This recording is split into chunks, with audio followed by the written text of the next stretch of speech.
신앙의 양을 채우라. 오타가 좀 났네요. 또 이번 기회에 또 이렇게 웃을 수 있는 이 은혜가 있어서 얼마나 좋을까. 확 와닿지 않습니까? 신앙의 양을 채우라라. 그래요. 성경에 보면 참 애매한 부분들이 참 많이 있습니다. 어떤 것은 해라, 어떤 것은 하지 마라, 어떤 것은 봐라, 어떤 것은 보지도 마라. 그렇죠?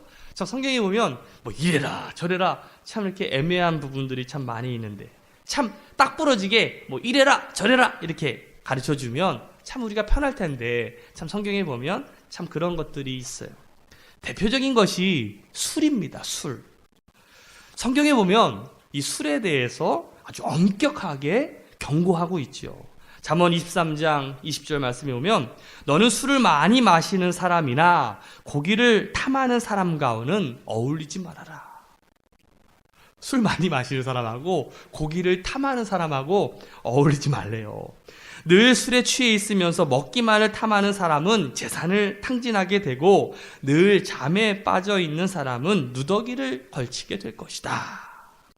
31절 말씀에 보면 참 재미있어요. 잔에 따른 포도주가 아무리 붉고 고와도 마실 때에 순하게 넘어가더라도 너는 그것을 쳐다도 볼지 말지어다. 이사야서 5장 11절 말씀에 보면 이렇게 있어요. 아침에 일찍 일어나 독한 술을 찾는 사람과 반주하는 사람들 있잖아요. 그렇죠? 일어나자마자 해장한다고 술 마시고 이러는 사람들 있잖아요. 밤이 늦도록 포도주에 얼이 빠져 있는 사람에게 재앙이 닥친다. 이 성경은 아주 무섭게 이 술에 대한 강력한 경고의 메시지를 말씀하고 있어요. 이런 말씀만 있으면 좋은데 전도서 9장 7절 말씀에 보면 뭐라고 되어 있냐면 너는 가서 즐거이 음식을 먹고 기쁜 마음으로 포도주를 마셔라. 할렐루야. 포도주를 마시래. 참 이런 말씀이 참 우리를 참 이렇게 애매하게 만들 때가 많이 있죠. 믿음과 사랑에, 그러니까 믿음과 행위에 대한 이야기도 마찬가지예요.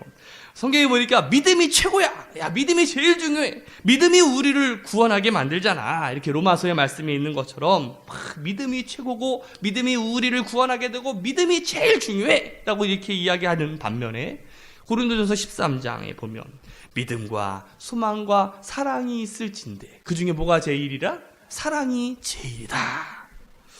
야, 그래서 교회 이름을 참믿음교회라고 짓잖아요. 나머지 교회들은 다 믿음이 없는 것들이야. 자기네 교회만 참 믿음이 있으니까. 그렇죠? 또 어떤 교회는 더 사랑하는 교회라고 이름을 지어가지고 거기만 더 사랑하는 교회처럼 만들어버렸어. 웃으라고 하는 얘기예요. 우리는 막 싸우는 교회고. 그렇죠? 여러분들 재림에 대해서도 그래요. 재림. 베드로후서 3장 10절 말씀에 보면 주의 날이 도적같이 이르리니. 무엇처럼요? 도적같이 이르리니. 그날에는 하늘에 큰 소리가 떠나가고 물질의 뜨거운 불이 풀어지고 땅과 그 중에 있는 모든 일이 드러나리라 라고 성경은 말씀하고 있어요. 도적같이 나타나가지고 뭐 하라는 거예요? 언제 어떻게 나타날지 모르니까 막 깨어있어. 막 기다리고 준비하고. 그렇죠? 막 항상 재림을 위해서 막 준비하고 막. 여러분들 지금 이 세상에 나가서 세상 일을 할 게 아니야. 지금 우리 다 재림을 준비하면서 함께 엎드려서 기도해야 될 때입니다. 막. 그렇죠? 근데 사도 바울은요. 이 재림 신앙에만 몰두해서 모든 삶을 다 때려치우고 그냥 몰입해서 기도만 하고 있는 그 데살로니가 교인들을 향해서 재림이 속히 온다라는 말로 너희를 미혹하는 자들을 조심하라 라고 경고하고 있어요. 그러니까 재림에 대해서 막 열광주의자들처럼 막 거기에만 심취되어 가지고 기본적인 삶의 그냥 일들은 다 내팽개치고 결혼도 하지도 않고 그리고 설거지도 안 하고 막 그냥 집안일도 때려치고 그냥 애들도 다 돌보지 않고 그냥 주여주여 하는 이 사람들을 조심하라고 경고하고 있는 거죠. 아, 뭐예요? 어디서 언제 재림이 임할지 모르니까 조심하고 근신하고 깨어 기도하라라고 이야기하는데 또 속히 온다라는 사람들의 말을 미혹하는 사람들의 말을 조심하라라고 경고하고 있는 이 성경의 말씀이 있어요. 야, 이거 어떻게 해야 되는 거야? 여러분들 믿음의 양과 질에 대해서도 참 많은 논란들이 있는 것 같아요. 믿음의 양, 믿음의 질. 여러분들은 이 믿음의 양과 질, 무엇이 중요하다라고 생각이 드십니까? 한번 속으로 한번 생각해 보세요. 나는 믿음의 양을 중요시 여기나? 아니면 믿음의 질을 중요시 여기나? 누가복음 17장에 보면 사도들이 주께 여짜와 우리에게 믿음을 더하소서 하니 주께서 이르시되 너희에게 겨자씨만한 믿음이 있더라도, 겨자씨만한 믿음만 있더라도 이 뽕나무더러 뿌리가 뽑혀 바다에 심기어라 하였을 것이요, 그것이 너희에게 순종하였으리라 라고 말씀하고 있거든요. 그러니까 이게 질에 대한 이야기를 하고 있거든요. 이 겨자씨만한 아주 그런 믿음이 내 안에 아주 알곡처럼 착 있을 때 놀라운 하나님의 역사들이 일어난다라는 건데, 지금도 사실 우리는 뭐 양이냐 질이냐 하는 그러한 논란에 많이 빠지는데, 어떤 교회 이름을 알곡교회라고 지어가지고 그냥 나머지 교회는 다 쭉정이가 돼버렸어요. 우리도 쭉정이야, 쭉정. 그렇죠? 사실 이 신앙의 내용과 형식을요 이렇게 한마디로 단언하기는 쉽지 않습니다. 그런데 저는 오늘 특별히 믿음의 양을 키우자, 신앙의 양을 키우자라는 그 관점으로 함께 말씀을 좀 나눠보고자 해요.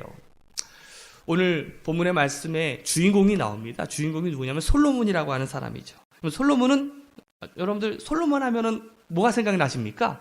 재판, 그렇죠? 지혜, 그 아이의 뭐 서로 자기 아이라고 하는 엄마를 이렇게 엄마가 나와가지고 서로 자기 아이라고 했을 때 이 솔로몬이 막 고민하잖아요. 그때 판결을 내리잖아요. 솔로몬의 판결 뭐예요? 반으로 갈라가지고 반씩 가져라.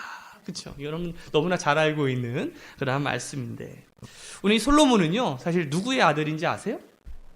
다윗. 여러분들 이스라엘에게 있어서 가장 중요한 사람은 다윗입니다. 근데 다윗은 이스라엘의 두 번째 왕이었어요.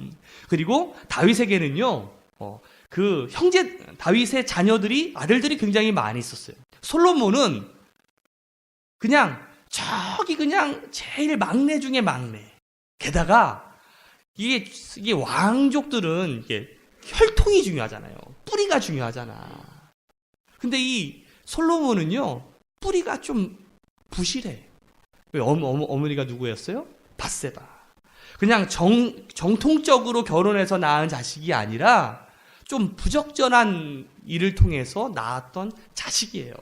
그러니까 이 솔로몬이 이스라엘의 왕이 된다는 것은요 가장 친한 일일까요? 아니요, 절대 그렇지 못한 일이에요. 그럼에도 불구하고 이 솔로몬이 이스라엘의 왕이 되었어요. 3절 말씀을 보니까 솔로몬이 여호와를 사랑했다라고 표현하고 있고, 그리고 4절에 보니까 왕이 제사로 기브온에 가서 1000번제를 제사를 드렸다라고 말하고 있어요. 우리가 3절과 4절 말씀 한번 읽어볼까요? 시작. 솔로몬은 주님을 사랑하였으며, 그렇죠? 자기 아버지 다윗의 법도를 따랐으나 그도 여러 산당에서 제사를 드리며 분향하였다. 자, 기브온에 제일 유명한 산당이 있었으므로 왕은 늘 그곳에 가서 제사를 드렸다. 솔로몬이 그때까지 그 제단에 바친 번제물은 1000마리가 넘을 것이다. 한 번은 왕이 그리로 제사를 드리러 갔는데 1000번제의 제사를 드렸다라는 거예요. 그럼 1000번제의 제사라는 게 뭐냐면 1000번을 그러니까 제사를 드릴 때마다 소를 제물로 드리고 양을 제물로 드리고 우리로 치면 예배를 1000번을 드렸다는 거예요. 저는 이것을 이렇게 표현할 수 있을 거라고 생각이 들어요. 바로 솔로몬이 이 믿음의 양을 채웠다라는 거예요. 믿음의 양을, 그러니까 믿음의 분량을, 신앙의 분량을 채워갔다라고 이렇게 표현할 수가 있겠죠. 제가 이 말씀을 묵상하면서 그런 생각을 한번 해봤어요. 여러분도 성경을 보면서 잠깐 여러 가지 생각들을 해보잖아요. 여러분들이 한번 솔로몬의 입장에서 한번 생각을 해보세요. 여러분들이 1000번의 예배를 드린다고 생각을 해보세요. 1000마리의 그러한 제물을 가지고 1000일 동안 예배를 드릴 때 솔로몬이 정말 예배를 잘 드렸을까? 그럼 어떠세요? 솔로몬이 예배를 잘 드렸을까요? 아니면 못 드렸을까요? 제가 가만히 생각을 해보니까 잘 드린 날도 있었겠고 못 드린 날도 있었을 것 같아. 그냥 1,000번 전부 다 정말 예배를 기가 막히게 잘 드리지는 못했을 것 같아요. 제가 목회를 하면서 성도들을 보면, 아무개 성도가 예배를 드릴 때 보면은 막 그냥 엄청 집중해서 예배를 드립니다. 막 그냥 저를 막 뚫어져다 쳐다보고 막 그냥 얼굴에 벌써 말씀을 갈급해하는 그냥 심령이 막 눈빛으로 막 나를 막 봐. 그러면 그 사람 보면 막 힘이 막 나고 그냥 막 내 에너지가 막 빨려나가는 것처럼 그냥 그 사람한테만 집중하게 돼 있어요. 야, 그날 예배 진짜 잘 드리는 사람이지. 근데 그 다음 주에 와서 줘라. 기도도 마찬가지예요. 어느 날 우리가 막 기도가 잘 될 때가 있죠. 막 주여 주여 막 하면서 막 입에서 막 불이 막 나갈 것 같고 그냥 뭔가 막 그냥 얘기하면은 막 다 이루어질 것 같고 그냥 손 대면 다 쓰러질 것 같고 그쵸? 막 그냥 막 기도가 너무 잘 돼가지고 막 기도하면 막 1시간 2시간씩 막 지나가는데 그 다음에 기도하려면 막 입신에 있어. 어찌합니까? 그렇죠? 찬양도 마찬가지인 것 같아요. 봉사도 마찬가지인 것 같아요. 전도도 마찬가지인 것 같아요. 우리는 항상 불완전하죠. 솔로몬도 사람이에요. 솔로몬도 우리와 마찬가지로 예배를 잘 드릴 때도 있었고 못 드릴 때도 있었고 기도를 잘 드릴 때도 있었고 못 드릴 때도 있었다는 거죠. 1000번의 예배를 드리면서 매번 다 정성스럽게 드리지는 못했을 거라고. 그런데 중요한 게 하나가 있어요. 하나님께서 그 1000번째의 예배를 하나님께서 받으셨을까요? 안 받으셨을까요? 받으셨다라는 거죠.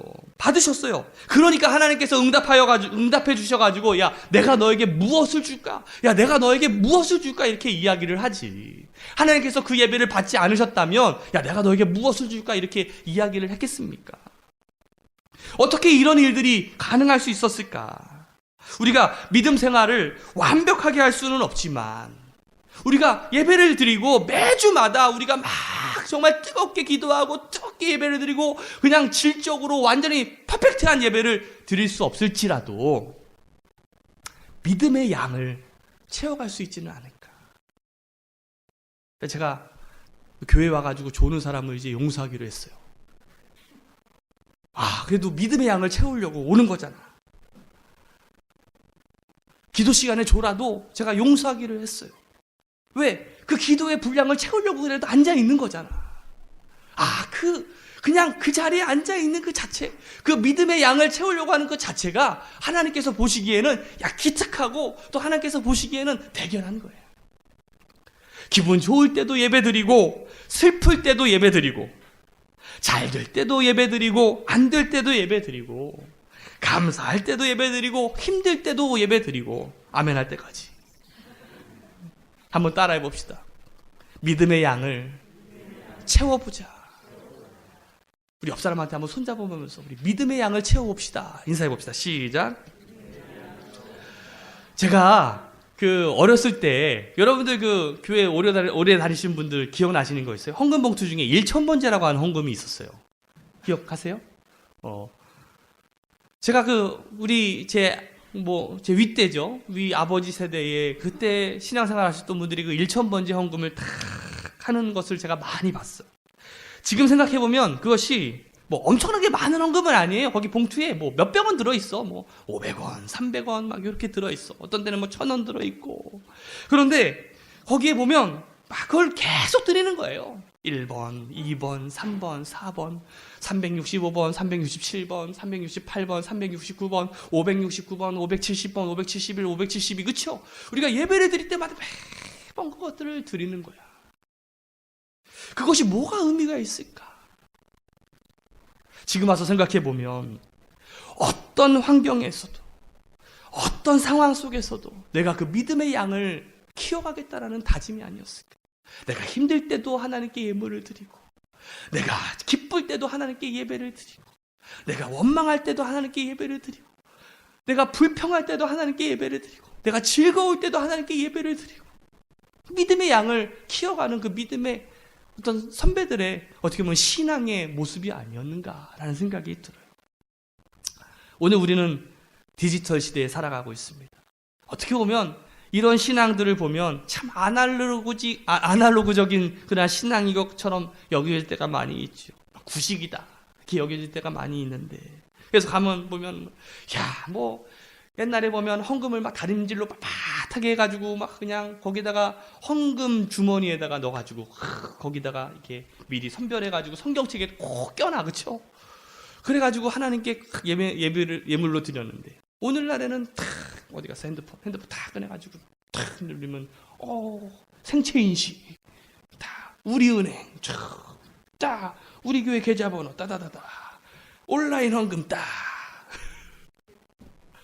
참 편해졌어요.